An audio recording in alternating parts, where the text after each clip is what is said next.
നമസ്കാരം. യുകെയിലെ സിനാരിയോയിൽ നമ്മൾ വളരെ ലാഘവത്തോടെ എടുക്കുന്ന പല കാര്യങ്ങൾക്കും പിന്നീട് വലിയ വില കൊടുക്കേണ്ടി വരും. യുകെയിൽ അഡ്രസ്സ് അപ്ഡേറ്റ് ചെയ്യുക എന്നുള്ളത് വളരെ ഇമ്പോർട്ടൻ്റ് ആയിട്ടുള്ള ഒരു കാര്യമാണ്. ഇത് ചെയ്യാതിരുന്നു കഴിഞ്ഞാൽ ഇതിനകത്ത് ഫിനാൻഷ്യൽ ആൻഡ് ലീഗൽ കോൺസിക്വൻസസ് ഉണ്ട്.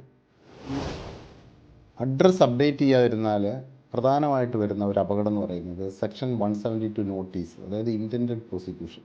സാധാരണ രീതിയിൽ നമ്മൾ ട്രാഫിക് റൂൾസ് വയലേറ്റ് ചെയ്തിട്ടുണ്ടെങ്കിൽ ഒരു ലെറ്റർ വിടും. 172 നോട്ടീസാണ് അത്. അതിനകത്ത് പറയുന്നുണ്ട് നിങ്ങളാണോ ഡ്രൈവർ, ഇനി അതല്ല നിങ്ങളല്ലെങ്കിൽ ആരാണ് ആ സമയത്ത് വണ്ടി ഓടിച്ച് ആ ഡീറ്റെയിൽസ് ഫർണിഷ് ചെയ്യാമെന്നാണ് അവർ ചോദിക്കുന്നത്. ഇത് കറക്റ്റ് സമയത്ത് നമ്മൾ ഫില്ല് ചെയ്ത് കൊടുത്തില്ലെങ്കിൽ 6 പോയിൻറ്റ്സും 1000 പൗണ്ട് വരെ ഫൈനും കിട്ടും. ഒരുപാട് പേരുടെ ലൈസൻസ് ഇതുകൊണ്ട് പോയിട്ടുണ്ട്. ഇത് അഡ്രസ്സ് അപ്ഡേറ്റ് ചെയ്യാത്തതിൻ്റെ ഒരു വലിയ അപകടമാണ്.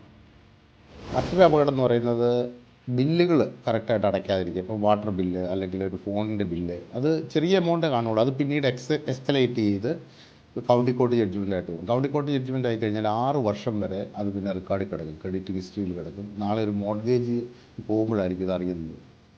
മറ്റൊരു കോൺസിക്വൻസസ് എന്ന് പറയുന്നത് ഇൻഷുറൻസ് ഇൻവാലിഡേറ്റ് ആവും. നമ്മൾ കറക്റ്റായിട്ട് അഡ്രസ്സ് മാറിയിട്ടുണ്ടെങ്കിൽ അന്നേരം ഇൻഷുറൻസ് കമ്പനിയെ നമ്മൾ ഇൻഫോം ചെയ്യണം. കാരണം ഇൻഷുററും ഇൻഷുർഡും തമ്മിലുള്ള ബന്ധം എന്ന് പറയുന്ന ഒരു ഫിഡ്യൂഷ്യറി റിലേഷൻഷിപ്പാണ്.